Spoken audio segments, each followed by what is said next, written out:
this with your jurors during the trial, but only in the jury room and only when all of you are present. Even though you are permitted to have these discussions, you must not make a decision about the outcome of this case until your final deliberations begin, and until you reach a verdict. Do not communicate about this case or your deliberations with anyone else. In this age of instant electronic communication and research, I want to emphasize that in addition to not talking face-to-face with anyone else about the case, you must not communicate with anyone or post information about the case or what you are doing in the case by any means, including telephone, text, messages, email, internet, chat rooms, blogs, or social websites, such as Facebook, MySpace, or Twitter. You also must not Google or otherwise search for any information about the case or the law that applies to the case or the people involved in the case, including the parties, witnesses, lawyers, or judge. During the trial, you may tell people who need to know that you are a juror, and you may give them information about when you'll be required to be in court. But you must not talk with them or others about anything else related to the case after your service. The jury is concluded. You are free to talk with anyone about the case or do whatever research you wish. I want you to understand why these rules are important. Our law does not permit jurors to talk about the case with anyone except fellow jurors. The law also does not permit jurors to allow anyone to talk to them about the case. The reason for this is that only jurors are authorized to render a verdict. Only you have been found to be fair, and only you had promised to be fair. No one else has been so qualified. Our law does not permit you to visit a place discussed in the testimony because you cannot be sure that the place is in the same condition as it was on the day in question. Also, even if it were in the same condition, once you go to the place to evaluate evidence in light of what you see there, you become a witness, not a juror. As a witness, you may now have an erroneous view of the scene that may not be subject to correction by either party. That is not fair. Finally, our law requires that you not read, listen to any news accounts of the case, and that you not attempt to research any fact, law, or person related to the case. Your decision must be based solely on the testimony and other evidence presented in the courtroom. It would not be fair for you to base your decision on some reporter's view or opinion or upon information that you acquire outside the courtroom from a source that cannot be challenged or cross-examined by the parties. These rules are designed to help guarantee a fair trial, and our law accordingly provides for serious consequences if the rules are not followed. I trust that you understand and appreciate the importance of following these rules in accord with your oath and promise. I know that you will do so.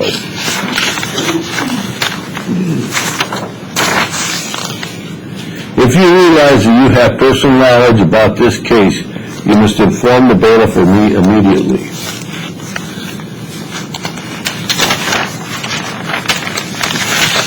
Judges and jurors perform different tasks. I will instruct you on the law both now and after all the evidence has been presented. You will decide the facts of this case, then you will decide the outcome of the case by applying my instructions to the facts.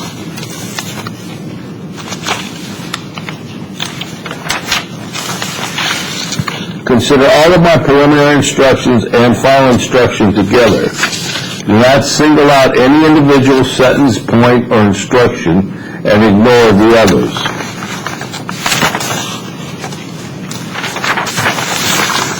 Evidence is of the greater weight if it convinces you more strongly of its truthfulness.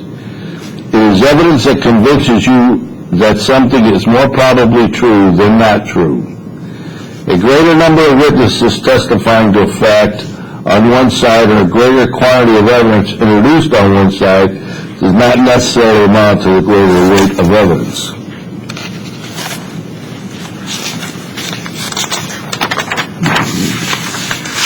You alone are the judges of the evidence, including the credibility of the witnesses.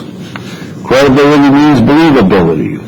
A credible witness is a witness whose testimony you believe. In considering the testimony of any witness, you may take into account his or her ability and opportunity to observe what he or she has testified about, the manner and conduct of the witness while testifying, any interest, bias, or prejudice the witness may have, any relationship the witnesses may have with other witnesses or interested parties, and the reasonableness of the witness's testimony considered in light of all the evidence that you have heard.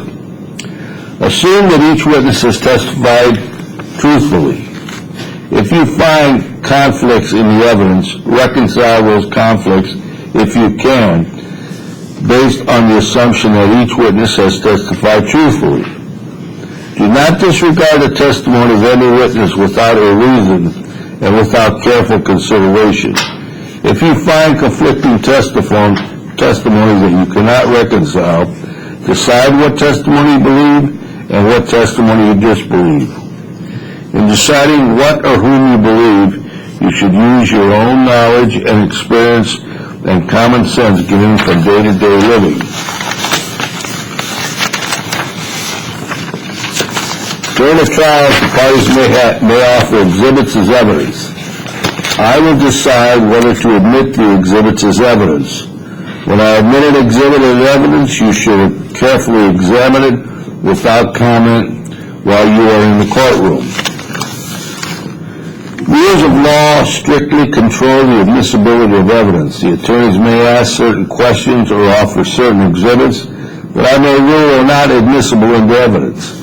Do not consider or speculate about the evidence that I do not admit or order stricken from the record. Treat such evidence as though you had never seen or heard it. Nothing I say or do is intended to suggest what you should believe about the fact of this case or what your verdict should be. Each of you as jurors must determine the facts and the verdict.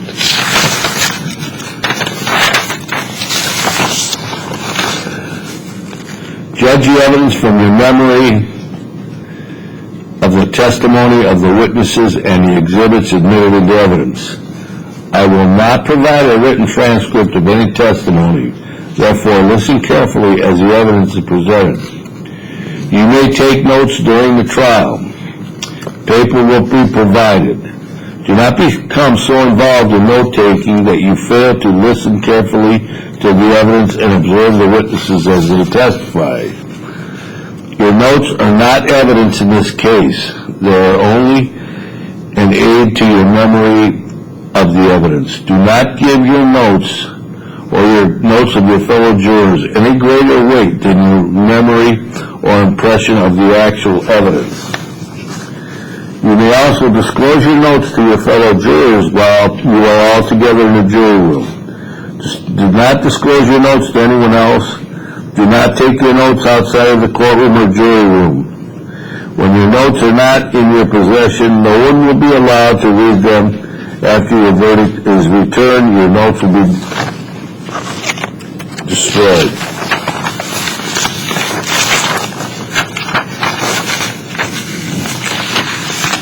You may have questions that you want to ask your witness.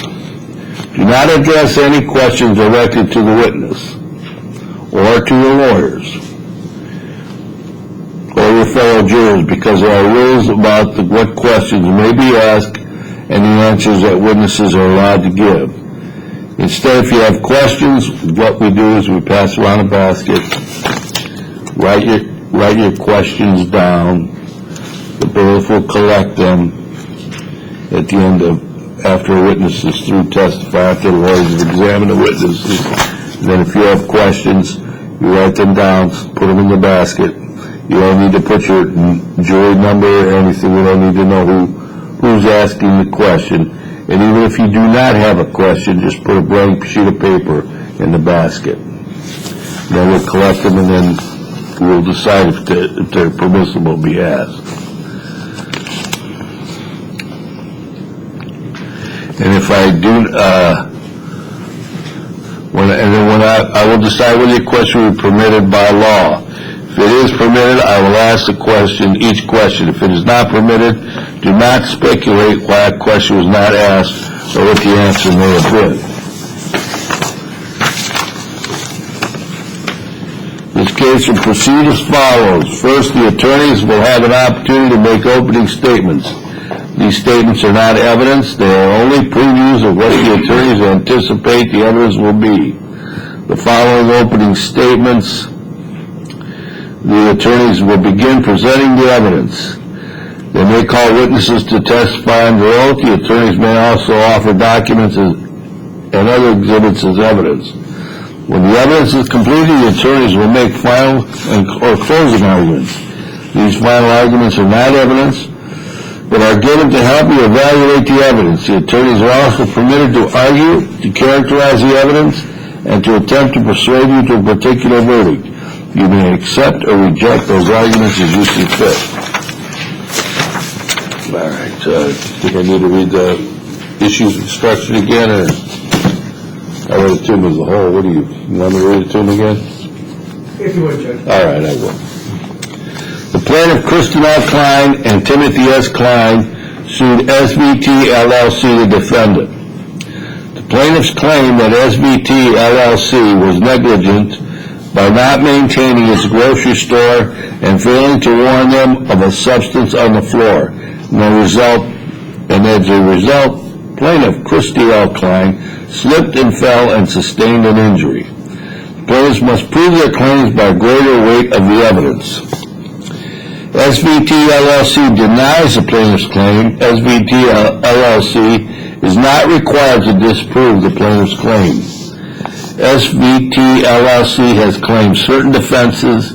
SVT LLC claims that it did not cause the wet spot to be placed on the floor prior to the plaintiff's Christy L. Klein's incident, and further, that no notice of the wet spot was given to SVT LLC prior to the plaintiff's Christy L. Klein's fall, and finally, that if there was any fault in failing to observe the wet spot, the fault should primarily rest with plaintiff Christy L. Klein as being in the best position to observe and avoid the wet spot before her fall occurred. SVT LLC must prove its defenses by a greater weight of the evidence. All right. Mr. Kuzma, you ready with your opening remarks?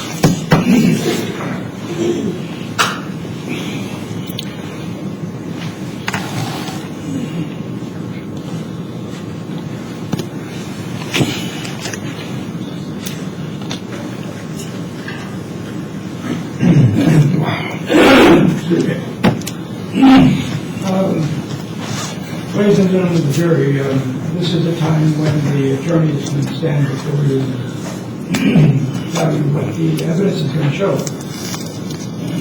Please excuse me from time to time on the day of the horse. You have to take a swig. Take a water.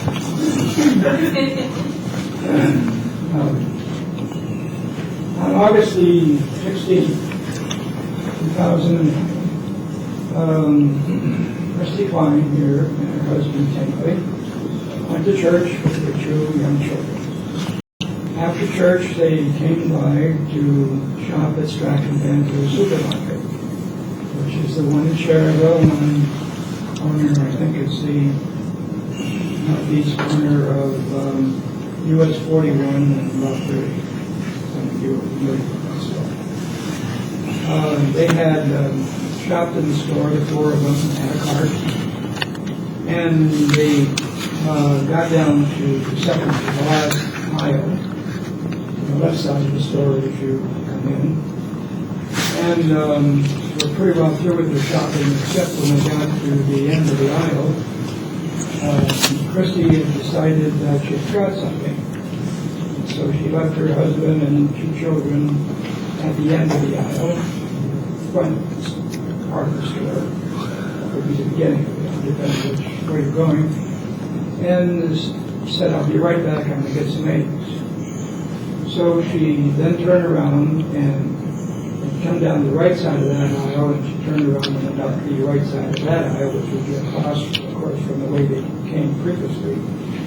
And as she was walking and got toward the end of that aisle, all of a sudden she slipped and fell. Didn't know what she slipped and fell on because there wasn't anything to see on the floor. The evidence will show that there couldn't be anything to see on the floor. And the evidence will show that there was water on the floor. And the evidence will show that there's tile and water isn't seen because it's colorless. And it looks like the tile, and also there's lights reflecting on the floor. And she falls, and she falls down on her knee, and injures her knee. I'm going to show you some photographs of what they look like afterwards.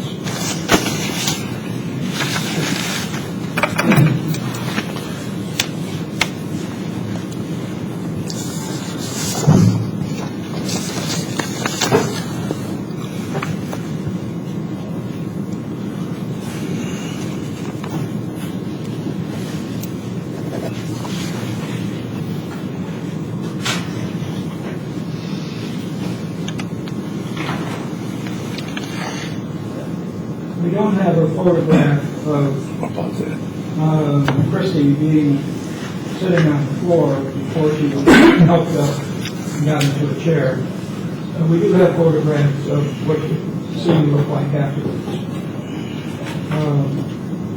Here, for example, is a photograph, and you do not pay any attention to the dates because this camera didn't record the right dates. It's not 2025. But aside from the photograph, this is what was the picture of her after she was helped up and put into a chair. That was her shopping cart. By this time, her husband and children had come up to help her and see her. And this is opposite. You can see the refrigerated goods, freezer goods.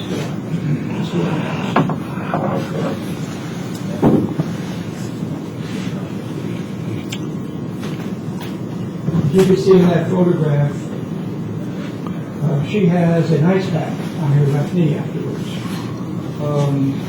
She's sitting there in the same position, the same area as where she fell. And where she fell is right somewhere where this cart is, or a little bit before the cart.